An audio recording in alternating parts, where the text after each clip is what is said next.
Olá, meu nome é Júlia. Meu nome é Luísa. Somos alunos do primeiro do colegial e a gente está aqui com o itinerário de atualidades e comunicação social. Durante o dia da Feira do Livro, a gente acompanhou a conversa do Rodrigo Lacerda, o autor de Fazedor de Velhos, com o nono ano, sobre o livro que ele escreveu. E a gente preparou umas perguntas para fazer uma entrevista com ele logo em seguida, onde a gente conversou um pouco sobre esse livro, além das suas outras produções. A gente preparou algumas perguntas aqui, a gente vai ler. Então, a primeira pergunta é: nós lemos O Fazedor de Velhos ano passado nas aulas de estudos linguístico e literário, e esse livro fez com que, ao longo da história, eu pensasse muito na minha vida e refleti muito sobre tudo, principalmente sobre os ensinamentos de Nabucco. Queria saber se isso foi uma intenção sua ter esse impacto nos leitores e se você tem esse retorno de outras pessoas que leram seu livro. Essa intenção a gente tem, né? Que nem sempre a gente consegue ter um impacto tão grande, assim. Eu acho que o livro saiu há 15 anos atrás, até hoje ele é muito lido em escolas e também é um livro que agradou ao público-alvo, digamos, ao público que eu imaginei para ele, que eram os jovens, os adolescentes, mas também ganhou públicos de outras idades. Então, você vê que a nossa intenção não quer dizer muita coisa, porque o que acaba acontecendo não depende muito da nossa intenção. E no caso desse livro, foi para o bem, tudo deu mais certo do que eu imaginava até. Eu acho que... Agora, o escritor sempre quer tocar os sentimentos das pessoas, né? Todos eles, não? Os bons e os ruins. Acho que os sentimentos são a matéria realmente do que a gente trabalha, não são as palavras, são os sentimentos. É muito difícil você ter controle sobre isso, porque porque você nunca sabe quem é o seu leitor exatamente, né? Cada leitor lê o livro de um jeito, e isso é muito difícil. Então, você ter um livro que consiga um público tão grande quanto o Fazedor de Velhos conseguiu, e tão variado, aí realmente é uma surpresa grande e muito boa. E desculpe, tem um pedaço da sua pergunta que eu não respondi. Sim, eu já tive muitas respostas boas sobre o livro. Assim, vou citar só uma que é divertida, que eu achei muito legal, que era um menininho, sei lá, ele era do, acho que o 8º ano, foi uma escola que leu o livro um pouquinho antes, mas ele era especialmente pequenininho, assim, com cara de menino mesmo, e tinha uma camisa de metaleiro, assim, e um cabelinho todo, e ele chegou para mim e falou assim: olha, eu não gosto muito de ler não, mas eu só gosto de 2 livros, o seu e a autobiografia do Ozzy Osbourne. Eu falei, bom, esse é o elogio melhor de todos. Realmente eu consegui agradar um leitor que naturalmente está interessado em outras coisas completamente diferentes, né? Então eu achei muito bom. Bom, a nossa próxima pergunta, a gente ainda vai comentar um pouco sobre o Fazedor de Velhos. Então, comentando sobre esse livro, a gente não pode deixar de ressaltar o processo de autoconhecimento do protagonista Pedro. Acredito que há um questionamento que deixou todos os leitores intrigados. Durante a escrita, a vida de Pedro reflete de alguma maneira na sua vida e no começo da sua carreira como escritor? O primeiro, quanto ao autoconhecimento, né? O livro, ele é um livro de, como se diz, assim, um termo de crítica literária, que é um romance de formação, né? Um romance no qual o protagonista, o personagem principal, deixa de ser, digamos assim, um jovem e entra na vida adulta, digamos. Então o livro é um pouco sobre isso, né? Como é que... O livro vai além disso, porque ele é um livro sobre como lidar com as várias fases da vida, né? Daí o Nabucco, por exemplo, já numa outra fase da vida. Mas é, sobretudo, um romance de formação, no sentido de que o Pedro começa o livro criança e termina o livro com 20 e poucos anos, né, no início da vida adulta. Então, eu acho que no começo, minha leitura, né, não é necessariamente a única verdadeira, mas o Pedro, ele é uma pessoa muito inquieta, muito angustiada, e ele resolve essa inquietação e essa angústia com um senso de humor. É isso que dá a ele a capacidade de aguentar a angústia borbulhante dentro dele. E ao longo do livro ele percorre um arco dramático, assim, pessoal, de formação,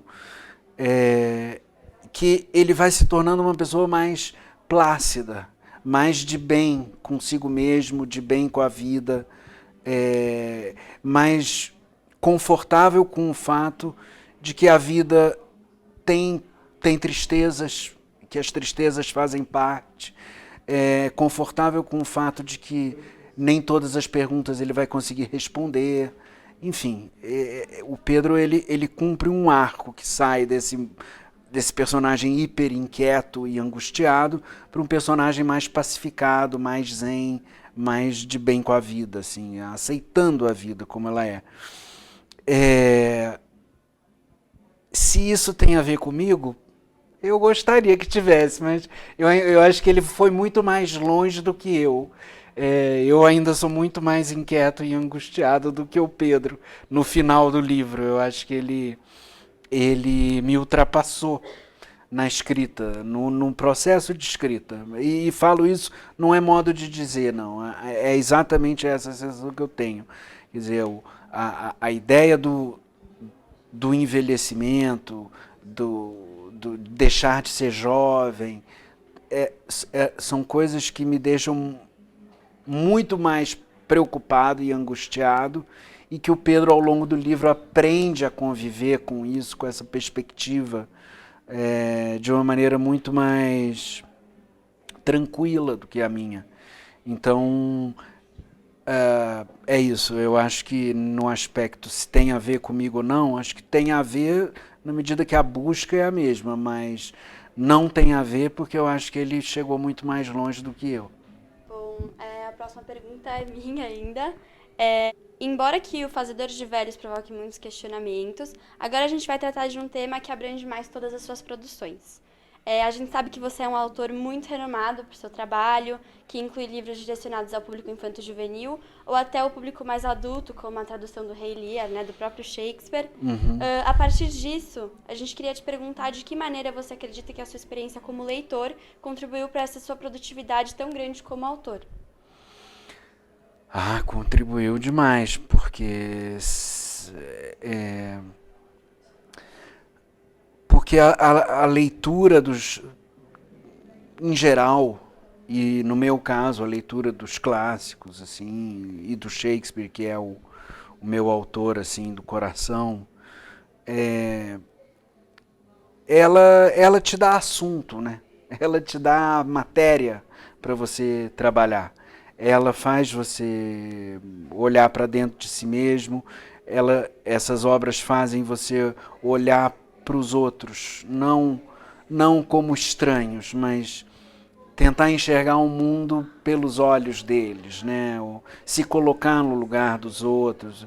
Eu acho isso um exercício muito importante, assim, e que aí é aquela coisa. Hoje em dia você tem muito mais, está muito em voga uma literatura realista ao extremo. O que eu quero dizer com isso? Digo assim, eu só posso escrever se eu tiver lugar de fala. Então eu só posso criar um personagem X se eu também for X. Só posso escrever um personagem Y se eu também for Y.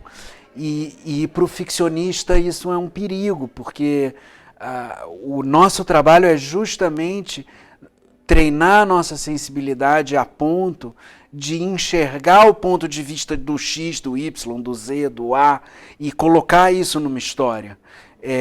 O papel do escritor, pelo menos do jeito que eu entendo, é o papel de abarcar o máximo de pontos de vista possíveis e não se restringir a um único ponto de vista, o meu específico. Eu quero me apagar nos meus livros, eu não quero necessariamente dominá-los e narrá-los só a partir do meu ponto de vista. Muitas vezes eu quero me apagar, eu quero que um personagem completamente diferente de mim tenha o seu ponto de vista no centro da história, por exemplo, por que não?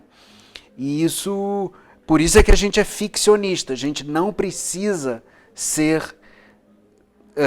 ter vivido essas coisas para falar delas. A gente faz a ficção do que é vivê-las.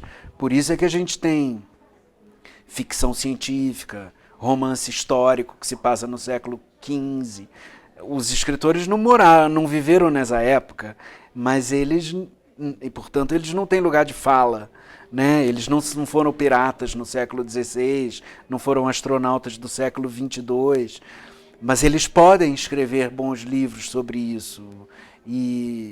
Então eu acho que a ficção ela não é um lugar de fala só, ela é um espaço de vários, e o escritor tenta ser esse recebedor de todas essas falas.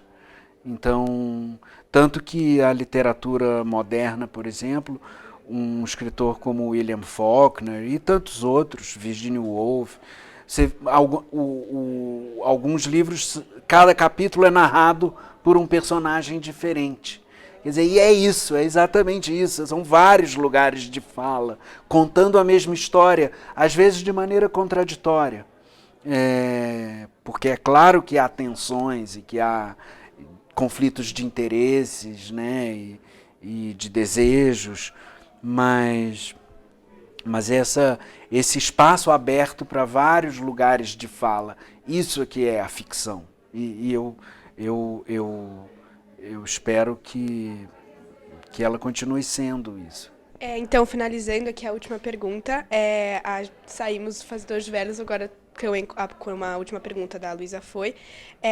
Queria saber como funciona o seu processo de criação para as suas obras, desde a escolha de um tema até o desenvolvimento da história.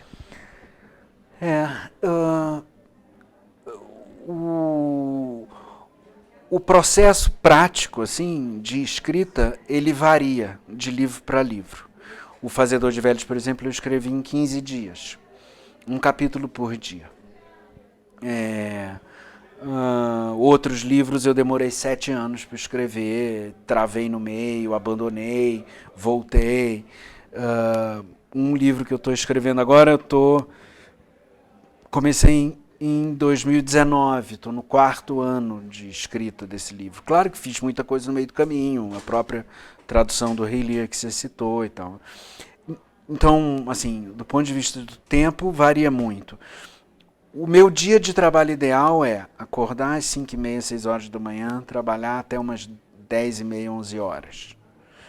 Aí, fatalmente, vai chegar uma hora que eu vou chegar num ponto da história que eu não vou saber como continuar, ou então vou achar que tudo que eu fiz está uma droga, aí eu saio, vou correr no parque, vou fazer exercício, saio na rua, vou espairecer. E fico pensando em como resolver os problemas até o dia seguinte, até às 6 da manhã do dia seguinte. Quer dizer, há dias em que eu volto a trabalhar no fim da tarde. Eu tenho uma janela grande no meio do dia e aí volto a trabalhar no fim da tarde, trabalho mais 1 ou 2 horas. Mas a melhor hora de trabalho para mim é amanhã. Nunca é... Tem escritores que adoram trabalhar de madrugada porque o telefone não toca. Eu odeio trabalhar à noite. Eu gosto de dormir. Eu gosto de sair para jantar, eu gosto de ficar com a minha família, eu gosto de ver meus amigos, eu não gosto de trabalhar à noite. Então eu gosto de manhãzinha, é o meu momento onde o telefone não toca. Agora, tinha uma outra parte da sua pergunta, Era como funciona o processo de criação para suas obras, desde a escolha de um tema até o aí a desenvolvimento. escolha do tema é mais complicado. Porque aí a escolha do tema, aí é mais difícil de explicar de onde vem. Eu agora estou com um tema fixo, digamos assim, uma obsessão, que é escrever histórias em que a natureza, de alguma forma, apareça. A natureza, as plantas, os animais, mas também, digamos, o pedaço mais natural de nós mesmos, menos racional e mais instintivo, digamos assim, né? Então, esse é um tema que está fixo, aí está fácil, porque eu sei que eu quero escrever um monte de coisa sobre esse mesmo tema. Mas antes disso era muito variado. E eu acho que eu sou um escritor, que a minha obra é muito variada. Embora tenha constantes, Shakespeare, por exemplo, é uma constante. Ele é sempre citado de um jeito ou de outro. A família é um tema constante, ele reaparece, não sei o quê. Mas eu acho que antes da natureza se colocar assim como o tema principal, estável por enquanto, era muito errático. Cada livro era uma coisa. E eu gosto disso. Eu gosto de artistas que variam muito. Que tem escritores que, quando chegam na sua, digamos, num formato que tenha funcionado bem, ficam nele. E eu nunca consegui ficar.